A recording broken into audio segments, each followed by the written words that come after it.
Assalamualaikum warahmatullahi wabarakatuh.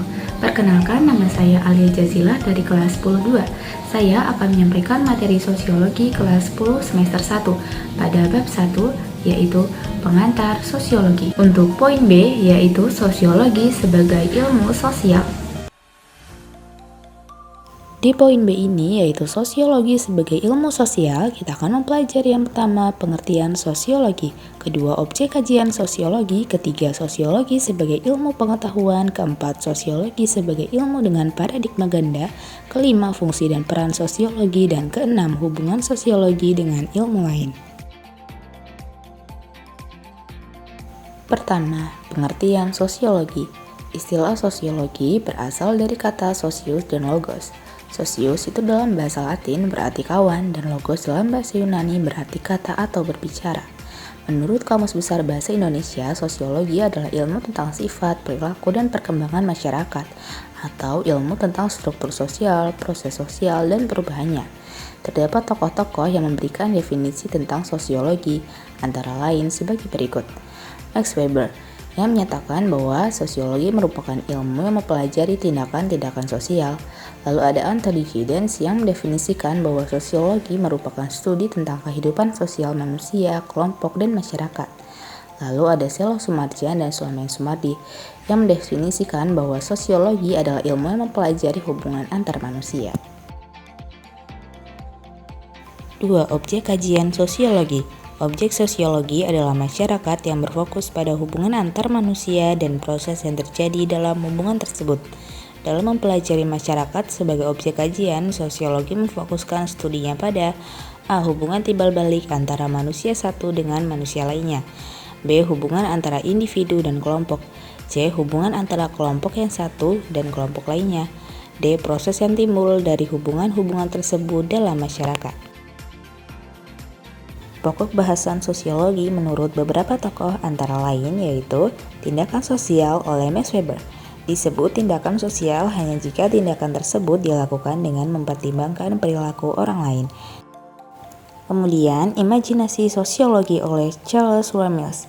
Dalam buku The Sociological Imagination, Mills menyebutkan bahwa imajinasi sosiologi diperlukan untuk memahami apa yang terjadi di masyarakat atau dalam diri manusia. Lalu ada realitas sosial oleh Peter Ludwig Becker. Pokok bahasan sosiologi bagi Peter adalah pengungkapan realitas sosial. Seorang sosiolog harus bisa menyingkapi berbagai fenomena yang menjadi suatu realitas yang tak terduga. 3. Sosiologi sebagai ilmu pengetahuan. Sosiologi merupakan ilmu pengetahuan yang berdiri sendiri karena telah memenuhi segenap unsur-unsur ilmu pengetahuan. Adapun ciri-ciri sosiologi sebagai ilmu pengetahuan adalah sebagai berikut. Yang pertama, sosiologi bersifat empiris. Sosiologi tidak spekulatif dan hanya menggunakan akal sehat. Sosiologi melakukan kajian tentang masyarakat berdasarkan hasil observasi. Kedua, sosiologi bersifat teoritis. Sosiologi berusaha menyusun abstraksi dari hasil-hasil observasi. Abstraksi ini adalah kerangka dari unsur-unsur yang didapat dari observasi yang disusun secara logis. Tujuannya juga menjelaskan hubungan sebab akibat. Yang ketiga, sosiologi bersifat kumulatif. Teori-teori sosiologi dibentuk berdasarkan teori-teori yang telah ada sebelumnya, dalam arti memperbaiki, memperluas, dan memperhalus teori-teori lama. Dan yang terakhir adalah sosiologi bersifat non-etis. Sosiologi tidak mencari baik atau buruk suatu fakta, tetapi menjelaskan fakta-fakta tersebut secara analitis. 4. Sosiologi sebagai ilmu dengan paradigma ganda. Joe Rizal dan Wendy Murphy dalam bukunya menulis bahwa sosiologi tidak memiliki sebuah paradigma dominan atau tunggal. Sosiologi itu merupakan ilmu dengan berbagai paradigma atau paradigma ganda. Rizal menyatakan ada 3 paradigma sosiologi. Yang pertama, paradigma fakta sosial. Berdasarkan paradigma ini, kajian sosiologi adalah fakta sosial, baik sesuatu yang nyata adanya dan tidak nyata ada, seperti ide atau gagasan. Kedua, paradigma definisi sosial. Menurut Rizal, model paradigma ini adalah berbagai karya Max Weber tentang tindakan sosial. Teori yang termasuk paradigma ini antara lain teori tindakan sosial, teori interaksionisme simbolik, dan teori fenomenologi. Yang ketiga, paradigma perilaku sosial. Menurut Rizal, model paradigma ini adalah karya B.F. Skinner. Teori yang termasuk paradigma ini antara lain teori pertukaran. 5. Fungsi dan peran sosiologi. Fungsi sosiologi bagi masyarakat adalah sebagai berikut. Yang pertama, untuk pembangunan. Sosiologi berfungsi untuk memberikan data sosial yang diperlukan pada tahap perencanaan, pelaksanaan, maupun penilaian pembangunan. Kedua, untuk advokasi kebijakan.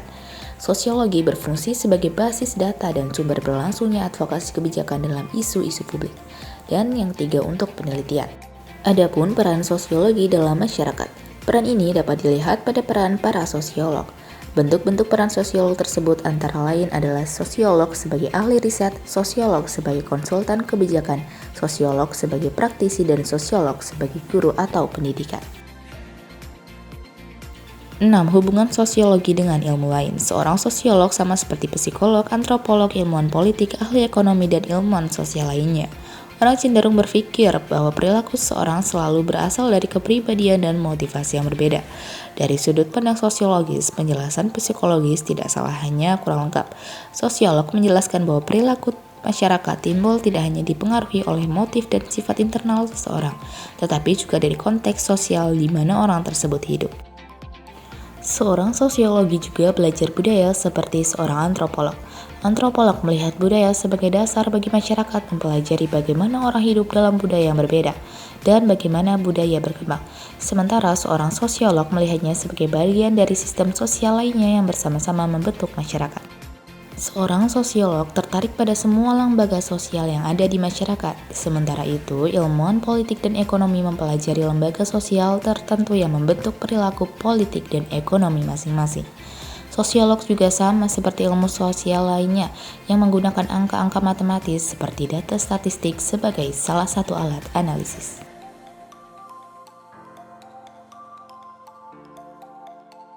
Dan yang terakhir, kesimpulan, ilmu sosiologi adalah ilmu yang mempelajari perilaku manusia dalam bermasyarakat. Objek kajian sosiologi adalah masyarakat yang berfokus pada hubungan antar manusia dan proses yang terjadi dalam hubungan tersebut. Dalam mempelajari masyarakat, sosiologi memfokuskan studinya pada hubungan timbal balik antara manusia satu dengan manusia lain, hubungan antara individu dan kelompok, hubungan antara kelompok yang satu dan kelompok lainnya, juga proses yang timbul dari hubungan tersebut dalam masyarakat. Pokok bahasan sosiologi menurut beberapa tokoh antara lain tindakan sosial, imajinasi sosial, dan pengungkapan realitas sosial. Ciri-ciri sosiologi sebagai ilmu pengetahuan adalah sosiologi bersifat empiris, sosiologi bersifat teoretis, sosiologi bersifat kumulatif, dan sosiologi bersifat non-etis. Joe Rizal dan Wendy Murphy dalam bukunya menulis bahwa sosiologi tidak memiliki sebuah paradigma ganda atau tunggal. Rizal dalam bukunya menyatakan ada 3 paradigma utama. Ketiganya adalah paradigma fakta sosial, definisi sosial, dan perilaku sosial. Fungsi sosial bagi masyarakat yaitu untuk pembangunan, penelitian, dan untuk advokasi kebijakan. Adapun peran sosiolog yaitu sebagai ahli riset, konsultan kebijakan, guru atau pendidik, dan sebagai praktisi. Sekian video dari saya mohon maaf apabila ada kesalahan baik yang disengaja maupun tidak disengaja. Wassalamualaikum warahmatullahi wabarakatuh.